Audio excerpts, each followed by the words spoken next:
I call on women everywhere to boycott bad boys. I know that's a little like asking a tiger to give up meat, but less cholesterol is probably not a bad idea, even for tigers. And speaking of wild beasts, I realize that part of the appeal of seduction for any woman is the challenge of taming and tenderizing a bad boy. What woman doesn't enjoy pounding raw meat and sautéing it in sugar and spice and everything nice? What woman doesn't envy a queen bee her drones? What woman doesn't relish the thought of turning a bad boy into a houseboy? But bad boys are also like tigers. They cannot be tamed. Just ask Siegfried and Roy. They can be taught to beg, to speak, even to roll over and play dead. But there's always something a little sad about bad boys in cages. And eventually, they will turn on you. They don't know any better. It's instinctive. When I come home at night, I fancy that my cats greet me with wide eyes and loud hellos because they love me. But they don't see me.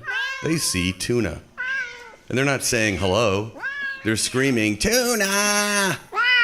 If I were to keel over in my apartment and not be found for a month, I have no doubt that my cats would eat me, upon which one would turn to the other and say, tastes like tuna. As far as my cats are concerned, my name is Tuna. Likewise, your name may be Marge or Ethel or Trudy, but to your bad boy, to put it bluntly, you'll always be Pussy, or at best, Mom. Perhaps a bite of bad boy every now and then isn't such a bad idea. Think of it as a treat. Like chocolate, it may help regulate your estrogen levels. Too much bad boy, though, will invariably screw up your system. I know, it tastes so good going down. Not that I would truly know. But the next morning, you feel bloated and lethargic. Some women are addicted to bad boys. Furthermore, their picker is broken. When they gaze upon a group of men, they only see the ones that will break their hearts. Good men are invisible to them. There are 12-step programs for these types. No joke. But even normal women are drawn to bad boys as eagerly as cats are to the sound of a can opener.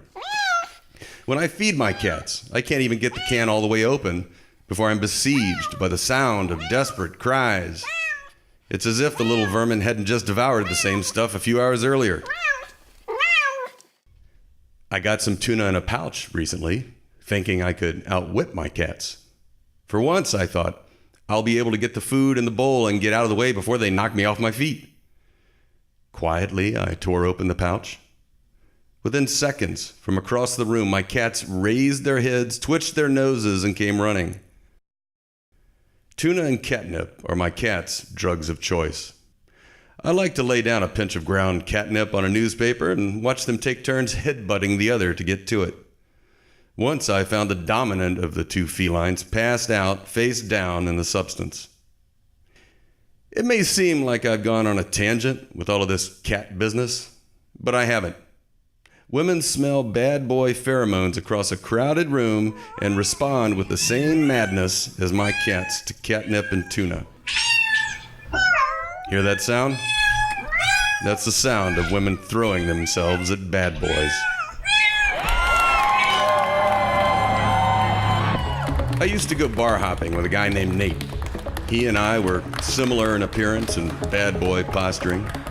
Our biggest visible difference was that he had a bunch of tattoos.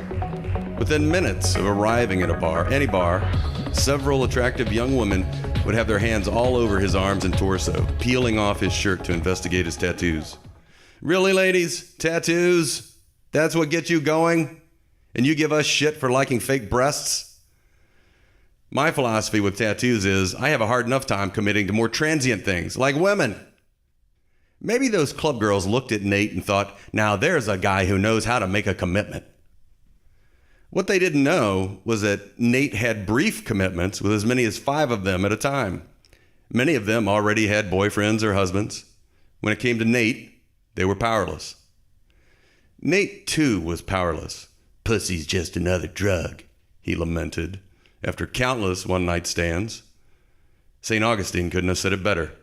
Do you believe in fairies? Earlier, I compared bad boys to chocolate. That was a bit misleading. In contrast to what Forrest Gump's mama used to say, every time you choose a treat from a box of Bad Boys, you always know what you're going to get. A quick rush followed by regret. And the antidote may not be as simple as going to the gym to work off the excess calories. Keep in mind that you're not doing these blokes any favors by giving in to them. They are, by and large, unhappy children begging for discipline. Their emotional growth was arrested at several stages of development. Like sucklings, they believe they are entitled to your body. Like grade schoolers, they will pout when they don't get their way. Like adolescents, they will do the exact opposite of what you want them to, even if it is bad for them. Every time you have sex with a bad boy, Tinkerbell dies, and these lost boys fall deeper into Never Never Land. What I'm not suggesting, ladies, is that you settle for Mr. Good Enough. Although that may not be such a bad idea if your eggs are screaming for Tabasco. What I'm suggesting is more along the lines of a 3 billion woman march, a non-vulva protest, cervical disobedience, if you will. And why wouldn't you? Stop paying these blackguards for their crimes. Why do some boys never grow up? Because their mothers and sisters and aunts think it's cute when the little rascals get caught with their hands in the cookie jar. It may be cute when little boys lie, cheat, and steal to get their way, but when they continue this pattern after the age of 6, they become a menace to society. So, for the sake of humanity, I implore you to stop having sex with bad boys. Tease the toddlers, if you must, with bales of cotton candy, and then send them to bed without any.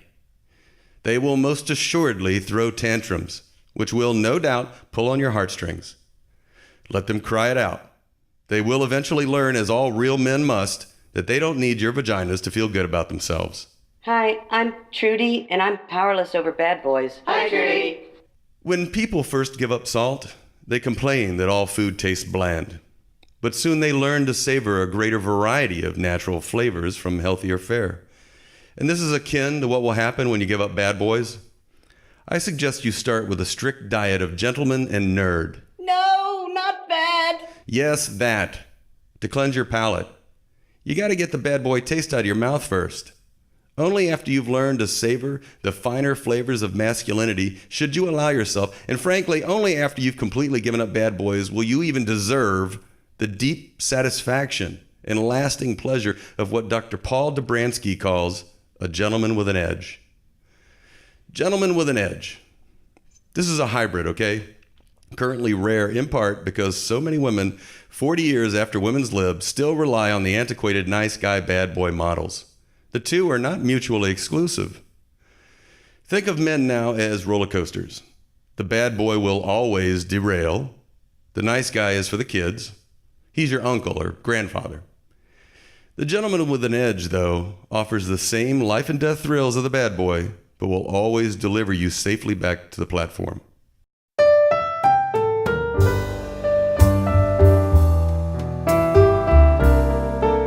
I know what some of you are thinking. I can fix the derailment problem. Oh, ladies. If after everything I've just said, you still think you can redeem a bad boy, then you may be too far gone. There is hope for you, however, if you are willing to take it one day at a time. Try going a whole day without a bad boy. You'll respect yourself in the morning, perhaps for the first time.